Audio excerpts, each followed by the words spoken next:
Well, hello. I want to say thank you for everyone that leaves comments in the comments box. I do read them and I try to reply to as many as I can. So if I don't always reply to your comments, I apologize, but life does get busy. But I try to every day to get as many comments, replies as I can. So let's go ahead and answer a few of your questions in no particular order. Here we go. I did a video on, do worm farms make money? And the question was, is there a law saying I have to say what is inside of the worm poo or the worm castings? So what state? If so, what state?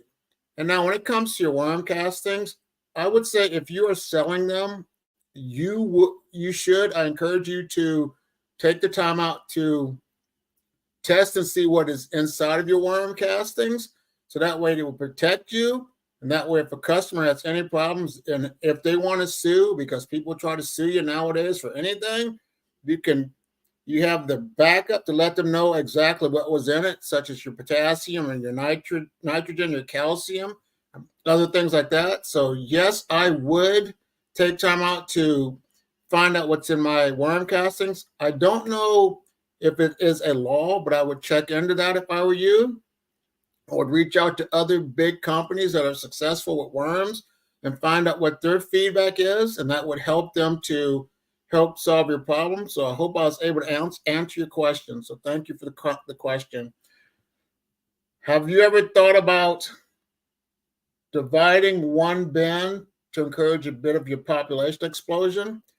Yes, I have, and I have done that. And when it comes to worms, when I was a newbie, I started out with 2,000 worms and I want to have 4,000 worms in a week. It just doesn't happen that way. When you first start off, you have to be patient. You have to let your worms thrive. So take the time out to just give them some food. Over every 3 months, they should grow in their population, because if it's a healthy environment, your worms will thrive. So don't rush. And if you're in the process of selling worms, I would just buy a huge batch just to sell those and let those multiply. So let's see.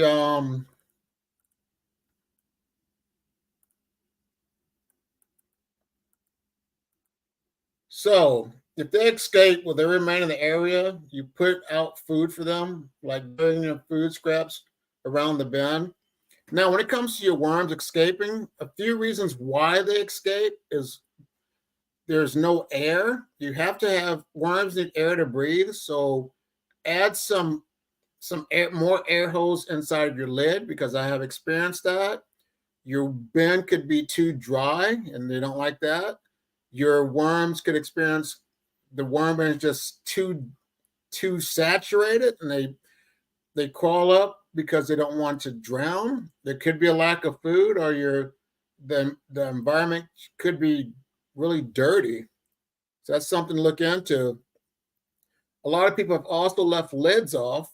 And also the change of the temperature, the barometric pressure could change, and that could cause your worms to escape. If you don't have like an exodus, like all your worms escape and you're fine, because every now and then there will be casualties. And also worms crawl up, side of the bin, because there could be condensation and moisture, and there's a good chance of them to mate around your lid, so that can happen. So just look into that. Like I said, you got to check out the environment, make sure your worms are comfortable. And they do, once again, crawl out every now and then. And all they do is just become some worm jerky. Let's see, another question. Let's see. I have a zillion of worms, but none of them are getting big and fat. Are they not getting enough to eat, or are they overcrowded? Help.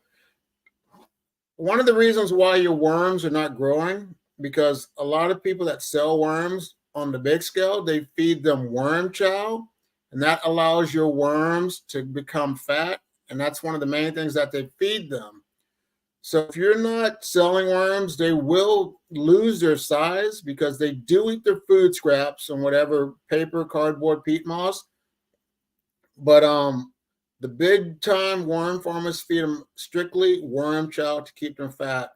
And they will once again lose their size over time when you raise worms in your own environment.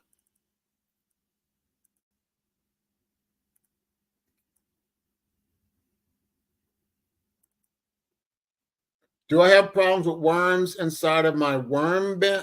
Correction, do I have problems with critters? The only thing I experience is fruit flies. Other people have experienced ants, mites, springtails. So I don't know the reason why we get certain things inside of our worm bins, but it's just something to think about. But fruit flies, you can make fruit fly traps. Another thing that people use is diatomaceous earth, the food grade, to help with their problems with red mites. But a lot of my other worm farm friends say that it's good for the environment, but I try not to have that stuff in there because that's just me. Like says, if I get fruit flies, I try to get them out as soon as possible.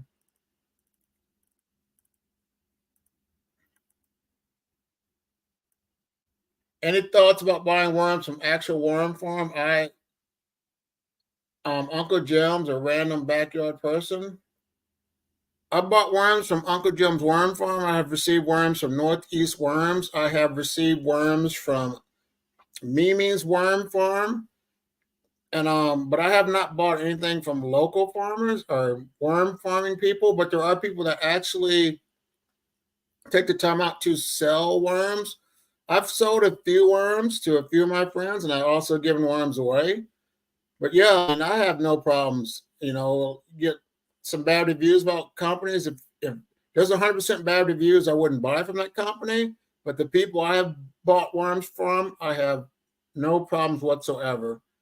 And if I had negative feedback, I would definitely let you know because I keep things real. I don't want to steer you in the wrong direction because that'll come back to me. So I try to be honest and direct, to help you and encourage you to become successful with your worm farming journey.